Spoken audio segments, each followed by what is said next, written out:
嗨，大家好，我是坦平叔。今天是2025年3月27号。这一期咱们聊一聊餐饮，聊一聊消费。最近这个政府为促消费也是操碎了心这个消费贷大家都已经知道了。这一期咱们要通过两个外国的媒体就外国人眼中咱们的这个消费，更准确的说是餐饮，因为餐饮最能体现消费叫民以食为天。我们来看一看在外国媒体的眼中咱们的餐饮是什么样一个景象。大家都知道从20多年前开始这个打着重庆、四川、成都名号的火锅悄然垄断我们聚餐的场景，也就是大街小巷很多这个火锅店都是川渝风味。更有网友戏称叫遇事不决选火锅，没有什么不是一顿火锅解决不了的。也就说明这个火锅在大江南北非常受欢迎，无论是牛羊海鲜，还是蔬菜或豆腐，甚至还有云南的什么菌类火锅，只要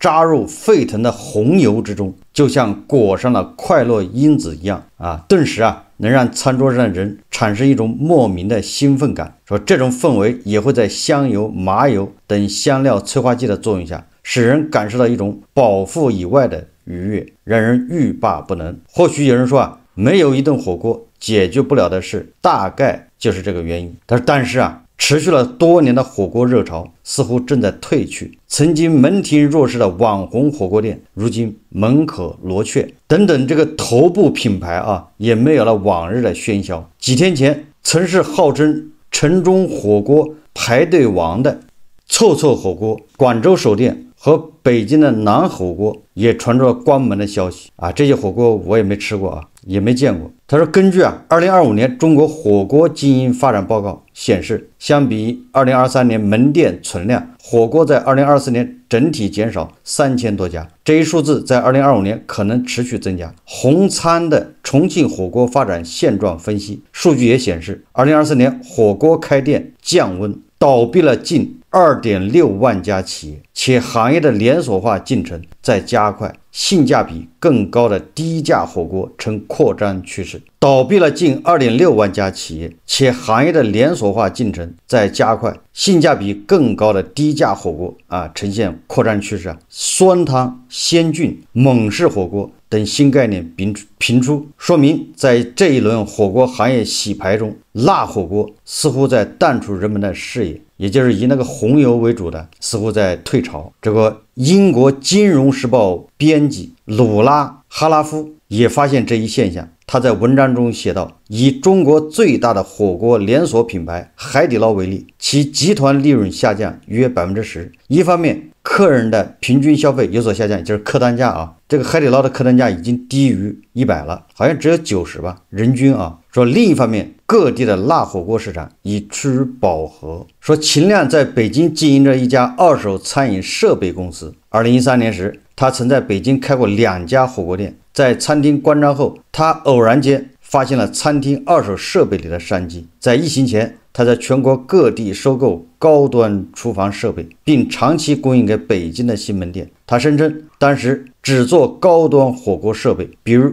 岩板火锅桌、隐形电磁炉之类。他第一次遇到餐饮企业高密度关店是在2020年中期，那是口罩刚来他说当时光联系我的火锅店老板就有几十人，基本以辣火锅为主，因为市面上这种类型的店最多。秦亮说从去年开始又有一波，也是以重庆火锅为主，但我2020年时收购的设备还没有卖完，现在库房里还留着上百张10几块钱回收的火锅桌，还有各种造型不计其数的鸳鸯锅、9宫格锅，也就是他这设备5年前收的，到现在没卖完呢。他如果现在买二手设备，几千元就能在小城市开启一家火锅店，但无人开新店，给秦亮带来了一些危机感。他说去年还有很多设备发往2、3线城市的，但如今这些生意停滞了。有很多人对这个二手设备有偏见，就他认为这个倒闭的餐饮店越多这二手设备商就越赚钱。实际上不是这样的二手设备商他是赚差价，他把那个二手设备以极低的价格收来，虽然价格便宜，但是最终是要卖出去。如果你卖不出去，你不仅赔钱，你每个月还要往里搭钱，因为你的库房是要钱的，你租的场地，你收的二手设备，你总不能你堆哪儿呢？一般的堆在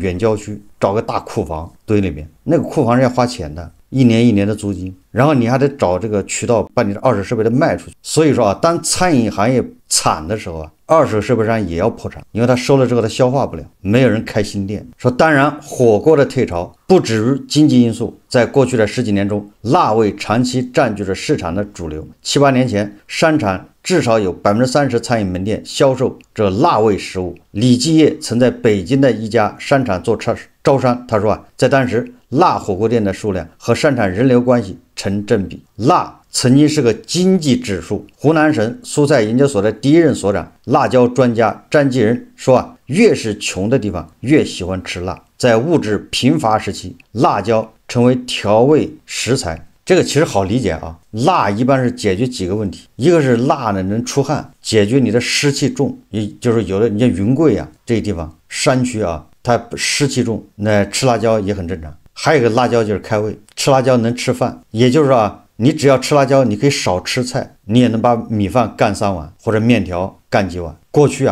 咱们食材匮乏但从20世纪90年代末开始，川菜北上，辣味扩张，食辣从一种流行逐渐演变成一种味觉时尚。这个我是亲身经历因为我在我小时候应该是90几年之前，大概也是你就这么说吧，就是2000年之前，我们那个地方农村基本不怎么吃辣椒。你不管是做鱼做肉，里面是不放什么红辣椒、辣椒酱的，食材讲究的是鲜美。辣椒就是仅仅指那种青辣椒，那个有，但是我们说的辣那就是辣椒，炒一盘辣椒，或者辣椒炒鸡蛋，或者辣椒炒肉片，剩下所有的菜里面是不放辣的，不放什么辣油、辣酱、什么小米辣，不会的，追求的是鲜美。然后如果谁家做鱼做肉、烧鸡烧鸭里面放辣椒，那只有一种可能，那就是他们家那个鸡那个鸭或者那个猪是死的，就是病死了，又舍不得扔掉，只好用辣椒去烧它。但是2000年以后逐渐的就变成无辣不欢，就是所有的菜里面都要放辣椒现在你不管做什么菜里面不放辣椒没人吃所以你看这个食辣从一种流行逐渐演变成一种味觉时尚，而火锅店呢就成为一种与辣味有关的消费代表。实际上这里面还有一个代表就是麻辣小龙虾，麻辣或者叫吃小龙虾，吃的就是那个麻辣味。大概在2000几年到2011几年前后吧，北京的那个麻小是非常的这个火爆，不管北京还全国嘛，合肥好像也很火爆，武汉。但是这5、6年吃麻小的是越来越少，麻小上市季节都已经卖不掉了。我们接着说他说越城市化，年轻人越聚集的地方越喜欢辣味，这似乎与人们的生活方式、生活压力也有着密不可分的关系。就像美国心理学家保罗·罗金所认为的那样，说辣椒带来的痛苦会促进内源性阿片肽的分泌，反复接触辣椒会使这种化学止痛剂更多的释放出来，而这种释放很大程度上会给人类带来快感。文章说当然我们嗜辣的程度也在悄然的发生变化。小刘一家在北京大洋路市场销售火锅调料近15年，这家展示台上堆满了各式干货，从胡椒、花椒、辣椒、小茴香、八角茴香、甘草、肉桂、丁香、肉豆蔻一应俱全。最常见的满天星、朝天椒、灯笼椒、长线椒有不同的辣度，但香气各有不同。这2年商家偏爱买灯笼椒，它的辣度不高，但颜色鲜艳，有更好的装饰效果。由于1线城市餐饮的人工成本较高，也有不少火锅店选择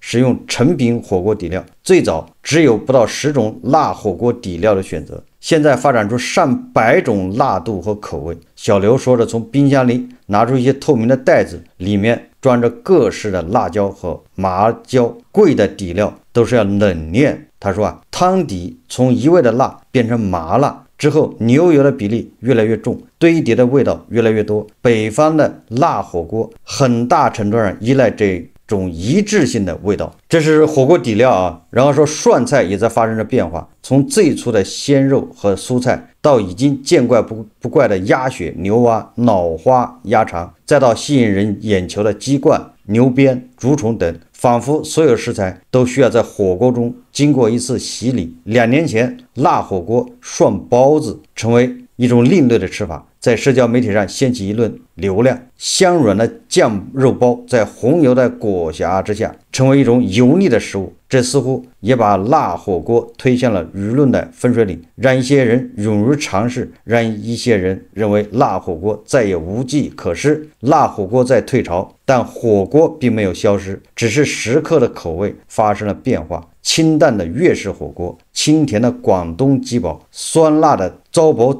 醋桂火锅，云贵还有这个贵州还有酸汤火锅啊，充满酱香味的北派火锅都在成为食客的新选择。当然，辣味也不会轻易从这个庞大的市场上消失，而是转向了更细分的市场。原先那些只属于重庆的味道，如今也有了更宽泛的地域志向，如雅安、绵阳、乐山。他说，当然，在中国逐渐退潮的辣火锅也走向了更远的地方。彭博新闻在一篇文章中指出，中国的火锅企业正在走向海外。例如，海底捞在2012年时已在新加坡开设了第一家海外分店，目前已经在10余个国家开设了122家门店，并正在考虑将辣火锅带入瑞士、德国、西班牙和法国等潜在市场。中国的食客曾经喜欢辣火锅，或许是因为它独特的互动性、社交属性，或许也是因为辣味带给人味觉上的刺激。当然，毫无疑问的是，辣火锅所散发出的烟火气，总会在人们最需要的时候带来一些情绪上的慰藉。这个文章介绍的是辣火锅在国内有所退潮，实际上它这个是在整个餐饮业在衰退中的一个现象。他如果仔细看的话，不光是辣火锅，整个火锅店都在退潮，整个餐饮业都在退潮。当然了，你说火锅的退潮还有一些其他原因，对吧？因为现在的人呢，越来越注重健康，这是个趋势啊。生活条件好了，大家就慢慢的这个开始注重健康。因为以前是胡吃海喝，对吧？经过这30年的改革开放，这个物质慢慢丰富起来，大家吃喝突然放开之后就带来了很多病。这个大家可以自己去查数据什么心脑血管的病，什么三高，什么糖尿病，什么脑梗，这些都越来越年轻化。过去人到了50以上才开始各种各样的病，现在已经30岁就开始脑梗，这些都跟这个饮食习惯有一定的关系。那今年正好政府，对吧，把今年定为这个健康管理年，我想人们对这个餐饮恐怕有着就是不一样的要求，或者是叫更高的要求。这个除了什么云贵的那什么菌汤火锅，北京的叫老北京火锅，其他的火锅就是油太大，不管它是放牛油还是什么其他的油。刚才这个文章也介绍了以前就10来种这个底料现在都上100种。我告诉你，越复杂里面越容易出问题，你都不知道你在吃什么，对吧？你想想那个阳明鱼、黄焖鸡，对吧？你吃的是上一波客人剩下的，那你这么复杂的这个底料，你怎么能保证它不是上一波客人吃的呢？剩下的呢？回收的呢？如果是清汤火锅就无所谓了，反正是水。当然这些都是原因之一我觉得最主要原因还是这个叫消费出现问题。前不久我记得有个火锅店叫巴奴火锅吧，有用户老是投诉或者老是抱怨说巴奴火锅太贵，人均200多。然后那个创始人就说了，对吧？你月薪5000的，你就吃点麻辣烫算了，你别琢磨着吃火锅，火锅就不是给你月薪5000人吃的。这个话非常扎心你说我月薪5000连火锅都吃不起，但是它也是一个现实。你要想吃的健康，吃的放心，你还真是5000还做不到。这个餐饮业内卷加剧，对吧？大家消费下降，大家都是勒紧裤腰带。所以说你要是从火锅这个角度看，你发现这个火锅在退潮。你要是从小龙虾这儿看呢，这个大家自己可以在网上找一找报道小龙虾从前年开始就不行了，或许更早，吃的人越来越少。北京吃小龙虾最火的地方就是簋街。我记得簋街以前大概在10年前后你要去簋街夜里1点去，你还要排队，你到了晚上8点多，那地方就走不通了。现在什么样我不知道了，反正我有很多年没去过了。我听别人说没那么严重了，而且吃小龙虾的也少了。然后湖北的、安徽的、江西的这个小龙虾养殖户亏损严重。那关于餐饮这个新加坡的联合早报还有这个应该是彭博社吧，他们在北京搞了一个采访，大家看视频。在中国北京一个偏远科技中心的胡同里，金属撞击的声音打破了曾经熙熙攘攘的街道上诡异的寂静。一间倒闭的餐厅里，工人团队正忙着拆除抽油烟机和水槽。二手厨房设备商安大维被一套全自动烹饪机械吸引了目光。就是全自动的炒菜机，这个老板呢也是创新型的做了一个无人后厨无人的一个餐厅，然后坚持了3个月就黄了。不仅仅是锅碗瓢盆，椅子、烤箱、储物柜和烘焙机也都是安大维他们清理转售的物品。现场还有卡车负责运走大型设备。身后的这个铺子，我们现在已经同一家铺子收过2次了。在2年前的这个铺子的老板也是找我们回收的，然后在前面拐角处的那一家是我们春节前刚收的。这个地方我们算是来的比较频繁，一般会经常过来。然后像旁边的有一个 SOHO 望京的 SOHO， 然后我们春节前也收过一家。听上一家的那个老板说 SOHO 的空置率现在很高，可能已经到60%-70%了。安大维的团队在餐饮行业被称为餐厅送葬人，近年来生意红火。当餐厅倒闭时，店主会联系他们去拆除水槽，运走冰箱、烤箱，然后将这些设备存放在郊区的仓库中或2次转售。我们看到其实餐饮业进入很多的新手就集中出现在这2年，特别是在疫情刚放开的时候，23年年初，我们看到很多地产行业的、教育行业的，然后金融行业的，然后以及互联网行业的，他们原本的行业可能出现了裁员潮，然后出现了找不到工作，没什么事儿干，然后手上呢可能还有点赔偿金，然后就选择去投入餐饮，因为大的生意你启动资金不太够，然后只能看到说这个餐饮业生意是我可以驾驭的。去年，安大维和他的团队每个月平均拆除了200家倒闭的餐厅，比前一年增长270%。而在中国全国范围内，去年注销的餐饮企业总数达到近300万家，创出历史新高。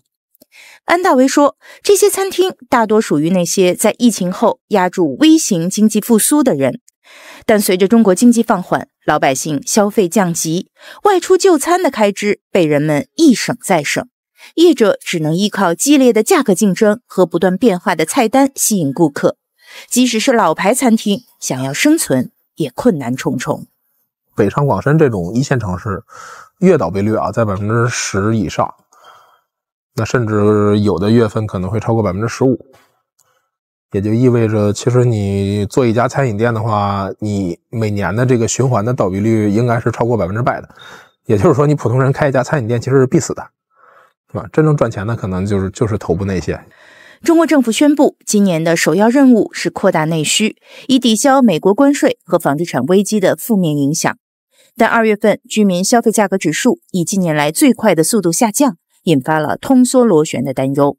全国两会上，中国官员承诺将加大力度打击内卷或过度竞争，凋敝的餐饮业便是这一问题最为明显的例证。这个我在以前节目也介绍过，这个做二手餐饮设备的，也是俗称的餐馆送葬人，对吧？他来讲述这个餐饮业目前餐饮业一个现状，你就知道现在餐饮业是多么的一个萧条。这个安大维他总结的餐饮业，一个就是门槛低，也就是餐饮业进入的人他都自己觉得自己能驾驭餐饮业。我以前的观点嘛，为什么这个码农或者是这个公司的中层，一失业或者一工作不顺利，然后他就辞职之后干什么呢？首选是餐饮。为什么首选是餐饮呢？一个餐饮简单门槛低，你只要找一个地方，你请2个厨师就行了。这个还是比较笨的办法。高明的办法就是加盟，你什么都不用管，你就出50万加盟费，再出10万装修费。一个餐馆有人替你开好了，然后你再请2个人去，你就当老板，就是门槛特别低，就你觉得能驾驭。然后呢，就是因为这各行各业失业的比较多，那大家都愿意觉得这个好办呢，对吧？几十万我能拿得出来，所以很多人就首选是开餐馆。这个中产返贫3件套嘛，其中一个就是创业嘛。创业就主要是开餐馆，搞奶茶店、咖啡店加盟，最后把那点补偿金赔干净为止，甚至还有点负债。这样的故事特别多。这个安大维说他说那个 SOHO 控制率60%到70%，你说这都多惨呢？你就知道这个消费低迷的原因。你的控制率这么高，那你说就说明就业环境多差，就业差，你消费怎么可能起得来？说到这个消费啊，我们再看看数据。首先是这个根据北京和上海啊官方公布的这个1到2月社会消费品零售这个数据。这个上海啊1到2月社会消费品零售总额2777亿元，同比下降1%。这可是上海啊，2025年1到2月同比下降1%。然后按消费类型分呢，1到2月商品零售额2447亿，同比下降0.5%。餐费收入331亿，下降4.3%。啊，就是餐饮行业啊，下降4.3%，比2024年还要惨。那你说说，这可是上海啊。2022年2月份，上海市居民消费价格同比下降0.7%，其中服务价格下降0.5%，消费品价格下降0.8%，扣除食品和能源价格，核心 CPI 同比下降0.2%。这个到底是不是通缩啊？大家自行判断啊。然后我们看北京的数据啊，根据北京市统计局的数字啊，2025年1到2月，北京市社会消费品零售总额2410亿元，同比下降0.1%。其中商品零售额为2193亿元，同比增长0.3%。餐饮收入217亿元，同比下降4.1%。这个餐饮比上海低得多啊，上海是330亿，北京只有217亿。上海、北京人口差不多啊，那上海人比北京人能吃是吗？也就是或者是北京人更节约，没钱，比去年同期下降4.1%，什么概念？那就更惨。我们不能否认啊，这个北京、上海是中国经济的龙头，是超一线城市，是最富裕的地区，也是外企、国企、大型民企什么总部最集中的地方，工作机会最丰富的城市。但是消费啊，竟然如此低迷，餐饮连年在下降，每月都在下降。难道是人不吃饭了吗？大家记住了啊，在1月、2月，各个地方政府，北京、上海都发了消费券，刺激消费。1月、2月正好还是哪吒的高峰期，对吧？上映高峰期，票房冲刺。有很多地方这个因为放哪吒电影呢，那个商场还小火了一把。你毕竟电影院在最上面，大家排队去看电影，把周边的餐饮还带动了一下。就这样，这个1到2月整个的社零数据是下降的，也就是说寒意逼人呢。北京和上海啊，这个消费品零售总额数据基数啊，根据全国第5次经济普查结果进行了修订。修订后啊，这个北京和上海两地汽车都下滑20%，就是2025年1到2月比2024年1到2月汽车下滑20%，餐饮下滑4%，文化办公上海下滑14.5%，北京增长约20%。你说怎么解释啊？就是说北京和上海啊，汽车、餐饮两个都是同步下降，这个基本上反应一致。但是文化办公上海是下滑了15%左右，北京是增长20%。大家知道文化办公啊，一般的反映的都是企业的一个经营状况。如果你这个企业在裁员，你这企业在关门，你这企业越来越少，你的文化办公就少。这个文化办公主要是这个的打印呐，对吧？这个复印呐、文件呐、名片啊，就这些东西，打印机、墨盒，我估就这些东西啊，反正跟办公有关。是不是北京发文件发得多，组织学习学得多？你没有理由说北京的公司开的比上海多得多啊，或者上海那边啊新的公司少，北京这边疯狂开公司也不像。如果北京这边疯狂开公司，那你说 SOHO 怎么可能控制率还越来越高呢？总之啊，从北京、上海这个社零总额来看，对吧？这个是同比、环比都在下降，形势不容乐观，所以啊才会加大刺激，这个先把消费拉起来。网友说啊，在选择发钱和发消费券之间，他给你发贷款，虽然这个消费贷的利息很低，那毕竟你是要还的，所以说到底有多少人会说我贷款去消费？真的贷款消费，这个是要打个问号的。我贷款去吃火锅是吗？贷款去下馆子不太容易。所以说今天啊，我们就是通过这个辣味火锅的变迁，通过这餐饮，对吧？餐饮闭店人呢，他的经历，他所见所闻，实际上我们就知道这个整个餐饮行业是什么个现状。通过餐饮行业，我们大概就知道整个的消费是什么现状。你通过消费啊，这个现状你就知道经济是什么个状况。衣食住行，住就是房子，房地产咱们就不说了。车子呢，刚才说了，北京、上海汽车都是同比下降20%。最后是我们经常说的3驾马车，一个是外贸，一个是投资，一个是消费。这个现状会不会有起色？这大家自己判断。外贸呢，这个特不靠谱现在关税战是吧，正在如火如荼你也不知道他下一步要干什么。但是总体上肯定是越来越难，因为各国现在都是因为在美国的带领下大家都开始搞这个反全球化，都在互相加关税，那对我们来说肯定是不利的这就是外贸。投资呢，投资已经没有办法再投了，你再投那些老干部中心，对吧？你再修那些广场反申诉，你再把河道怎么修，它没有经济价值那都要还的，那只会加大这个地方债。所以现在就指望消费如果消费也起不来呢，所以我们只能自求多福好，这期节目我们就聊到这里，感谢大家收看。如果喜欢我的节目，欢迎订阅转发，也可以在下方留言评论，谢谢大家。